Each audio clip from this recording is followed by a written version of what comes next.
ಗಡಿಯಲ್ಲಿ ಬಿಗಿ ಭದ್ರತೆ ನಿರ್ಮಿಸುತ್ತಾ ನಮ್ಮ ಸೈನಿಕರು ಕಣ್ಣಿಗೆ ಎಣ್ಣೆ ಬಿಟ್ಕೊಂಡು ಹಗಲು ರಾತ್ರಿ ಕಾವಲು ಕಾಯುತ್ತಿದ್ರೂ ಕೂಡ ಬಾಂಗ್ಲಾ ವಲಸಿಗರು ಆಕ್ರಮಣ ಮಾಡಿದ್ದಾರೆ. ಕಳೆದ ದಶಕಗಳಿಂದ ನಮ್ಮ ದೇಶದ ಮಣ್ಣಿನಲ್ಲಿ ಕತ್ತಲಲ್ಲಿ ಸೇರ್ಕೊಂಡು ನಮ್ಮವರೇ ಆಗಿ ಮೆರೆಯುತ್ತಿದ್ದಂತಹ ಸಾವಿರಾರು ಅಕ್ರಮ ವಲಸಿಗರಿಗೆ ಈಗ ಕಾಲ ಹತ್ತಿರ ಬಂದಿದೆ. ಪಶ್ಚಿಮ ಬಂಗಾಳದ ಸರ್ಕಾರ ಈಗ ಅಕ್ರಮ ವಲಸಿಗರನ್ನ ಅಟ್ಟುವ ಕೆಲಸ ಮಾಡ್ತಿದೆ. ಭಾರತದಲ್ಲಿ ಇನ್ನು ನಮಗೆ ಉಳಿಗಾಲವಿಲ್ಲ ಅಂತ ಪರಾರಿಯಾಗೋದಕ್ಕೆ ತಯಾರಿ ಮಾಡ್ತಿದ್ದಾರೆ. ಹಾಗಾದ್ರೆ ಪಶ್ಚಿಮ ಬಂಗಾಳಕ್ಕೆ ಅಕ್ರಮ ವಲಸಿಗರು ಹೇಗೆ ಬರ್ತಾ ಇದ್ರು? ಈಗ ಇರುವ ಸರ್ಕಾರ ಕೈಗೊಂಡ ಕ್ರಮ ಏನು? ಮುಂದೆ ಅಕ್ರಮ ವಲಸಿಗರಿಗೆ ಭಾರತಕ್ಕೆ ನೋ ಎಂಟ್ರಿನ ಎಲ್ಲವನ್ನ ತೋರಿಸ್ತೀವಿ. ಸ್ನೇಹಿತರೆ ನಮಸ್ಕಾರ, ಚರಿತ್ರೆ ಮತ್ತೊಂದು ವಿಡಿಯೋಗೆ ನಿಮಗೆಲ್ಲ ಪ್ರೀತಿಯ ಸ್ವಾಗತ.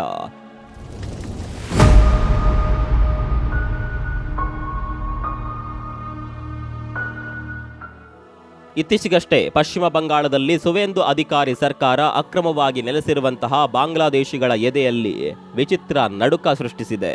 ನೂತನವಾಗಿ ಜಾರಿಗೆ ಬಂದಿರುವ ಸರ್ಕಾರ ಇವತ್ತು ಅಕ್ರಮ ವಲಸಿಗರ ವಿರುದ್ಧ ಭೀಕರ ಸಮರವನ್ನ ಸಾರಿದೆ. ಒಬ್ಬನೇ ಒಬ್ಬ ಬಾಂಗ್ಲಾದೇಶಿ ಅಕ್ರಮ ವಲಸಿಗ ಇಲ್ಲಿ ಇರೋ ಹಾಗಿಲ್ಲ. ಅವರನ್ನ ಹಿಡಿದು ನೇರವಾಗಿ ಗಡಿಗೆ ಅಟ್ಟಿಸಿ ಅನ್ನುವ ಮೋದಿ ಅವರ ಝೀರೋ ಟಾಲರೆನ್ಸ್ ಪಾಲಿಸಿ ಈಗ ಬಂಗಾಳದಲ್ಲಿ ಜಾರಿಗೆ ಬಂದಿದೆ. ಅಷ್ಟೆಲ್ಲ ಭದ್ರತೆ ಇದ್ರು ವಲಸಿಗರು ಹೇಗೆ ಒಳನುಸುಳ್ತಾ ಇದ್ರು ಎಂಬ ಸ್ಫೋಟಕ ಮಾಹಿತಿ ಈಗ ರಿವೀಲ್ ಆಗಿದೆ. ಅದನ್ನ ಕೂಡ ಅಕ್ರಮ ವಲಸಿಗರೇ ಹೇಳಿದ್ದಾರೆ. ಸ್ನೇಹಿತರೆ, ಭಾರತಕ್ಕೆ ನುಗ್ಗೋದು ಕಷ್ಟವೇ ಅಲ್ವಂತೆ. ವಲಸಿಗರು ನುಸುಳುಕೋರರ ಪ್ಲಾನ್ ಹೇಗಿರ್ತಿತ್ತು ಗೊತ್ತಾ? ಈಗ ಅರೆಸ್ಟ್ ಆಗಿರುವ ಮತ್ತು ತಾವಾಗಿಯೇ ಗಡಿ ಕಡೆಗೆ ಮನುಷ್ಯರನ್ನ ಕಳಿಸುತ್ತಿರುವ ಆ ಬಾಂಗ್ಲಾದೇಶದ ಒಬ್ಬ ಕಾರ್ಪೆಂಟರ್ ಹೇಳುವ ಪ್ರಕಾರ ಭಾರತಕ್ಕೆ ನುಗ್ಗೋದು ಅಷ್ಟು ಕಷ್ಟದ ಕೆಲಸವೇ ಅಲ್ವಂತೆ. ಅಲ್ಲಿ ದಲ್ಲಾಳಿಗಳು ಅಂದರೆ ಮಧ್ಯವರ್ತಿಗಳ ಒಂದು ದೊಡ್ಡ ಜಾಲವಿದೆ. ಆ ಮಧ್ಯವರ್ತಿಗಳಿಗೆ ಕೇವಲ 7,000ದಿಂದ 10,000 ರೂಪಾಯಿ ಕೊಟ್ಟರೆ ಸಾಕಂತೆ. ಅವರು ನಮ್ಮನ್ನು ಅತ್ಯಂತ ಸುರಕ್ಷಿತವಾಗಿ ಭಾರತದ ಗಡಿಯೊಳಗೆ ಬಿಡ್ತಾರೆ. ಇವರು ಮಾಡುವ ಕೆಲಸ ಏನು ಗೊತ್ತಾ? ರಾತ್ರಿ BSF ಸೈನಿಕರ ಚಲನವಲನವನ್ನ ಗಮನಿಸ್ತಾರೆ.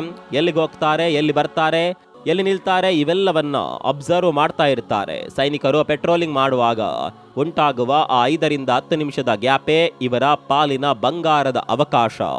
ಆ ಕ್ಷಣದಲ್ಲಿ 10 ಜನರನ್ನ ಒಟ್ಟಾಗಿ ಬಾರ್ಡರ್ ಒಳಗೆ ನುಸುಳಿಸ್ತಾರೆ. ಬೆಂಗಳೂರಿನಲ್ಲಿ ಕೆಲಸ ಮಾಡ್ತಿದ್ದಂತಹ ಒಬ್ಬ ಅಕ್ರಮ ಬಾಂಗ್ಲಾದೇಶಿ ವಲಸಿಗ ಆಶ್ಚರ್ಯದ ವಿಷಯವನ್ನ ಬಿಚ್ಚಿಟ್ಟಿದ್ದಾರೆ. ಆತ ಹೇಳುವ ಪ್ರಕಾರ ಗಡಿಯಲ್ಲಿ ಸೈನಿಕರಿದ್ರೂ ಸಹ ಕೇವಲ 2,000 ರೂಪಾಯಿ ಏಜೆಂಟ್ಗೆ ನೀಡಿ ಭಾರತಕ್ಕೆ ಬಂದಿದ್ದಾನಂತೆ. ನದಿಗಳನ್ನ ದಾಟ್ಕೊಂಡು ಅಥವಾ ಕಾಡಿನ ದಾರಿಗಳ ಮೂಲಕ ಕತ್ತಲಲ್ಲಿ ಏರಿ ಬರ್ತಾರೆ. ಭಾರತದ 4,096 ಕಿಲೋಮೀಟರ್ ಉದ್ದದ ಈ ಗಡಿ ಇದೆಯಲ್ಲ, ಇದರಲ್ಲಿ ಎಷ್ಟೋ ಕಡೆ ಇನ್ನು ಫೆನ್ಸಿಂಗ್ ಹಾಕೋದಕ್ಕೆ ಸಾಧ್ಯವಾಗಿಲ್ಲ. ಇದನ್ನೇ ಈ ಕಿರಾತಕರು ಬಂಡವಾಳ ಮಾಡ್ಕೊಂಡಿದ್ದಾರೆ. ಈ ನುಸುಳುಕೋರರು BSF ಸೈನಿಕರ ಪ್ರತಿ ಹೆಜ್ಜೆಯನ್ನ ಗಮನಿಸ್ತಾ ಕಾಯ್ತಾ ಇರ್ತಾರೆ. ಒಮ್ಮೆ ಭಾರತದ ಒಳಗೆ ಕಾಲಿಟ್ರೆ ಸಾಕು, ಇವರಿಗೆ ಮುಂದಿನ ದಾರಿ ತೋರಿಸಲು ಬಿಡಿ. ಇವರಿಗೆ ಬೇಕಾದಂತಹ ವ್ಯವಸ್ಥೆಯನ್ನ ಮಾಡಿಕೊಡೋದಕ್ಕೆ ತಕ್ಕಷ್ಟು ಮಂದಿ ಕೈ ಜೋಡಿಸ್ತಾರೆ. ಈಗ ಹೊಸ ಸಮಸ್ಯೆ ಉದ್ಭವವಾಗ್ಬಿಟ್ಟಿದೆ. ಈಗ ಬಂದಿರುವ ಹೊಸ ಸರ್ಕಾರದಿಂದ ನಮಗೆ ಉಳಿಗಾಲವಿಲ್ಲ ಅನ್ನೋದು ವಲಸಿಗರಿಗೆ ಗೊತ್ತಾಗಿದೆ. ಯಾಕಂದ್ರೆ ಸುವೇಂದು ಅಧಿಕಾರಿ CM ಆದ ತಕ್ಷಣ ಒಂದು ಕಠಿಣ ಆದೇಶವನ್ನ ಹೊರಡಿಸಿದ್ದಾರೆ. ಅಕ್ರಮವಾಗಿ ಬಂದಿರುವಂತಹ ಬಾಂಗ್ಲಾದೇಶಿಗಳನ್ನ ಇನ್ಮುಂದೆ ಕೋರ್ಟ್ಗೆ ಹಾಜರುಪಡಿಸಬೇಕಾಗಿಲ್ಲ. ಅವರಿಗೆ ಯಾವುದೇ ಶೆಲ್ಟರ್ ನೀಡಬೇಡಿ. ಅವರನ್ನ ಹಿಡಿದು ನೇರವಾಗಿ ಗಡಿಗೆ ಕರೆದೊಯ್ದು BSFಗೆ ಒಪ್ಪಿಸಿ ಎಂದು ಹೇಳಿದ್ದಾರೆ. ಅಷ್ಟೇ ಅಲ್ಲ, ಲೇಬರ್ಗಳು ಅಥವಾ ಕಾರ್ಮಿಕರು ಅಕ್ರಮವಾಗಿ ಬಂದು ಕೆಲಸ ಮಾಡ್ತಾ ಇದ್ರೆ ಅವರನ್ನ ಕೆಲಸಕ್ಕಿಟ್ಟುಕೊಳ್ಳುವ ಮಾಲೀಕರಿಗೆ 2 ಲಕ್ಷ ರೂಪಾಯಿ ದಂಡ ಮತ್ತು 2 ವರ್ಷ ಜೈಲು ಶಿಕ್ಷೆ ವಿಧಿಸಲಾಗುತ್ತೆ ಅಂತ ವಾರ್ನಿಂಗ್ ಕೊಟ್ಟಿದ್ದಾರೆ. ಇದರ ಫಲವಾಗಿ ಇಷ್ಟು ದಿನ ಇವರಿಗೆ ಬಾಡಿಗೆ ಮನೆ ಕೊಡ್ತಾ ಇದ್ದ ಮಾಲೀಕರು ಈಗ ಅವರನ್ನ ಹೊರಹಾಕ್ತಾ ಇದ್ದಾರೆ. ಸುವೇಂದು ಅಧಿಕಾರಿ ಕೂಡ ಇವತ್ತು ಕಾನೂನುಬದ್ಧವಾಗಿಯೇ ಈ ಅಕ್ರಮ ಜಾಲವನ್ನ ಅವಸಾನ ಮಾಡ್ತಿದ್ದಾರೆ. ಡಿಟೆನ್ಷನ್ ಸೆಂಟರ್ ಅಂದ್ರೆ ಬಂಧನ ಕೇಂದ್ರಕ್ಕೆ ಹೋಗೋದಕ್ಕಿಂತ ನಾವೇ ನಮ್ಮ ದೇಶಕ್ಕೆ ಹಿಂದಿರುಗುತ್ತೇವೆ ಎಂದು ಈ ವಲಸಿಗರು ಓಡ್ತಿದ್ದಾರೆ. ಸುವೇಂದು ಅಧಿಕಾರಿಯ ಈ ಕಾರ್ಯಾಚರಣೆಯನ್ನ ಕೇಂದ್ರ ಸರ್ಕಾರ ಕೂಡ ಮುಕ್ತ ಕಂಠದಿಂದ ಶ್ಲಾಘಿಸಿದೆ. ಸುವೇಂದು ಅಧಿಕಾರಿಯವರು ಗಡಿ ಭದ್ರತೆಗೆ ಸುಮಾರು 600 ಹೆಕ್ಟೇರ್ ಭೂಮಿಯನ್ನ BSFಗೆ ಹಸ್ತಾಂತರ ಮಾಡಿದ್ದಾರೆ. ವಿಶೇಷವಾಗಿ ಭಾರತದ ಈಶಾನ್ಯ ರಾಜ್ಯಗಳನ್ನು ಸಂಪರ್ಕಿಸುವ ಅತ್ಯಂತ ಪ್ರಮುಖ ಮಾರ್ಗವನ್ನ ರಕ್ಷಣೆ ಮಾಡೋದಕ್ಕೆ ಸೇನೆಗೆ ಸಂಪೂರ್ಣ ಸ್ವಾತಂತ್ರ್ಯ ನೀಡಲಾಗಿದೆ. ಈ ಹಿಂದೆ ಬಂಗಾಳ ಸರ್ಕಾರ ಭೂಮಿ ನೀಡಲು ವಿಳಂಬ ಮಾಡ್ತಾ ಇತ್ತು. ಹಾಗಾಗಿ ಅಲ್ಲಿ ಬೇಲಿ ಹಾಕುವ ಕೆಲಸ ನಿಂತೋಗಿತ್ತು. ಆದರೆ ಈಗ ಕೆಲಸ ಬುಲೆಟ್ ವೇಗದಲ್ಲಿ ನಡೀತಾ ಇದೆ. ಮೇಘಾಲಯದಿಂದ ಹಿಡಿದು ಅರುಣಾಚಲ ಪ್ರದೇಶದವರೆಗೆ ಅಲ್ಲಿನ ಗಡಿ ಭಾಗದಲ್ಲಿ ಇನ್ನು ಕೇವಲ 40 ಕಿಲೋಮೀಟರ್ ಬೇಲಿ ಹಾಕೋದು ಮಾತ್ರ ಬಾಕಿ. ಅಂದ್ರೆ ಇನ್ನು ಮುಂದೆ ಭಾರತಕ್ಕೆ ಅಕ್ರಮವಾಗಿ ನುಸುಳೋದು ಅಕ್ಷರಶಃ ಇಂಪಾಸಿಬಲ್ ಆಗಲಿದೆ ಎನ್ನುವಂತಾಗಿದೆ. ಸ್ನೇಹಿತರೆ, ಅಕ್ರಮ ವಲಸಿಗರು ಬರೀ ಬಂಗಾಳದಲ್ಲೇ ಅಲ್ಲ, ಇವರು ಬಂಗಾಳದ ಮೂಲಕ ಎಂಟ್ರಿ ಕೊಟ್ಟು ಅಲ್ಲಿಂದ ಟ್ರೈನ್ ಹತ್ತಿ ಕೇರಳ, ಬೆಂಗಳೂರು ಮತ್ತು ಚೆನ್ನೈನಂತಹ ನಗರಗಳಿಗೆ ಹರಡಿಕೊಂಡಿದ್ದಾರೆ. ಇವತ್ತು ಬೆಂಗಳೂರಿನಲ್ಲೂ ಕೂಡ ಇವರ ವಿರುದ್ಧ ಸ್ಲ್ಯಾಪ್ ಡೌನ್ ನಡೀತಾ ಇದೆ. ಆಧಾರ್ ಕಾರ್ಡ್ ಇಲ್ಲದ ಅಥವಾ ನಕಲಿ ಐಡಿ ಇಟ್ಕೊಂಡಿರುವಂತಹ ಲೇಬರ್ಗಳನ್ನ ತಪಾಸಣೆ ಮಾಡಲಾಗ್ತಾ ಇದೆ. ಸಾವಿರಾರು ಬಾಂಗ್ಲಾದೇಶಿಯರು ಇವತ್ತು ದೇಶದ ಉದ್ಯೋಗಗಳನ್ನ ಕಿತ್ಕೊಂಡಿದ್ದಾರೆ, ಸೌಲಭ್ಯಗಳನ್ನ ದುರುಪಯೋಗ ಪಡಿಸಿಕೊಳ್ಳುತ್ತಿದ್ದಾರೆ ಎಂಬ ಆರೋಪಗಳು ಕೇಳಿಬರ್ತಿದೆ. ಒಟ್ನಲ್ಲಿ ಬಾಂಗ್ಲಾದೇಶದ ಈ ಅಕ್ರಮ ನುಸುಳುವಿಕೆ ಕೇವಲ ಗಡಿ ಭದ್ರತೆಯ ಸಮಸ್ಯೆಯಾಗಿ ಉಳಿದಿಲ್ಲ, ಬದಲಾಗಿ ಇದು ಒಂದು ವ್ಯವಸ್ಥಿತವಾದ ಸವಾಲಾಗಿ ಮಾರ್ಪಟ್ಟಿತ್ತು. ಅದಕ್ಕೆ ಕೂಡ ಈಗ ಅಂತ್ಯ ಕಾಣುವ ಸಾಧ್ಯತೆಗಳು ಕಾಣಿಸ್ತಾ ಇದೆ. ಜನರ ಜಾಲ, ರಾಜಕೀಯ ಲಾಭಕ್ಕಾಗಿ ನಿಯಂತ್ರಣವಿಲ್ಲದ ನಕಲಿ ದಾಖಲೆಗಳು ಮತ್ತು ದೇಶದ ಸೌಲಭ್ಯಗಳನ್ನು ಅಕ್ರಮವಾಗಿ ಅನುಭವಿಸುತ್ತಿದ್ದಂತಹ ಈ ನುಸುಳುಕೋರರ ಆಟಕ್ಕೆ ಈಗ ಬ್ರೇಕ್ ಬಿದ್ದಿದೆ. ಪಶ್ಚಿಮ ಬಂಗಾಳದ ಸುವೇಂದು ಅಧಿಕಾರಿ ಮತ್ತು ಕೇಂದ್ರ ಸರ್ಕಾರದ ಕಠಿಣ ನಿಲುವು ಈಗ ಅವರಿಗೆ ಅಂತ್ಯವನ್ನ ಕೊಡ್ತಾ ಇದೆ. ಬಂಧನದ ಭೀತಿಯಿಂದ ಅಕ್ರಮ ವಲಸಿಗರು ತಾವಾಗಿಯೇ ಗಡಿದಾಟುತ್ತಿದ್ದಾರೆ. ದೇಶದ ಆಂತರಿಕ ಭದ್ರತೆಯ ದೃಷ್ಟಿಯಿಂದ ಇದು ಶುಭ ಸೂಚನೆ. ಇನ್ಮುಂದೆ ನಕಲಿ ದಾಖಲೆ ಸೃಷ್ಟಿಸುವವರಿಗೂ ಮತ್ತು ಅಕ್ರಮ ವಲಸಿಗರಿಗೆ ಆಶ್ರಯ ನೀಡುವವರಿಗೂ ಕಠಿಣ ಶಿಕ್ಷೆ ಗ್ಯಾರಂಟಿ ಎಂಬ ಸಂದೇಶ ಇಡೀ ದೇಶಕ್ಕೆ ಈಗ ರವಾನೆಯಾಗಿದೆ. ಶತ್ರುಗಳ ಕುತಂತ್ರಕ್ಕೆ ನಮ್ಮ ಗಡಿಯಲ್ಲಿ ಈಗ ಉಕ್ಕಿನ ಬೇಲಿಯ ನಿರ್ಮಾಣವಾಗ್ತಾ ಇದೆ. ಇಷ್ಟು ವರ್ಷ ಅಕ್ರಮ ವಲಸಿಗರು ಗಡಿಯಲ್ಲಿನ ಲೋಪಗಳನ್ನು ಬಳಸಿಕೊಂಡು ಭಾರತಕ್ಕೆ ನುಸುಳುತ್ತಾ ಇದ್ರೆ ಈಗ ಪರಿಸ್ಥಿತಿ ಸಂಪೂರ್ಣವಾಗಿ ಬದಲಾಗ್ತಾ ಇದೆ.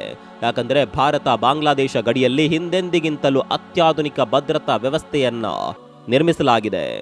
ಮೊದಲೇದಾಗಿ ಗಡಿಯುದ್ದಕ್ಕೂ ಡಬಲ್ ಲೇಯರ್ ಫೆನ್ಸಿಂಗ್ ಅಂದ್ರೆ 2 ಹಂತದ ಉಕ್ಕಿನ ಬೇಲಿಯನ್ನ ನಿರ್ಮಿಸುವ ಕೆಲಸ ಭರದಿಂದ ಸಾಗ್ತಾ ಇದೆ.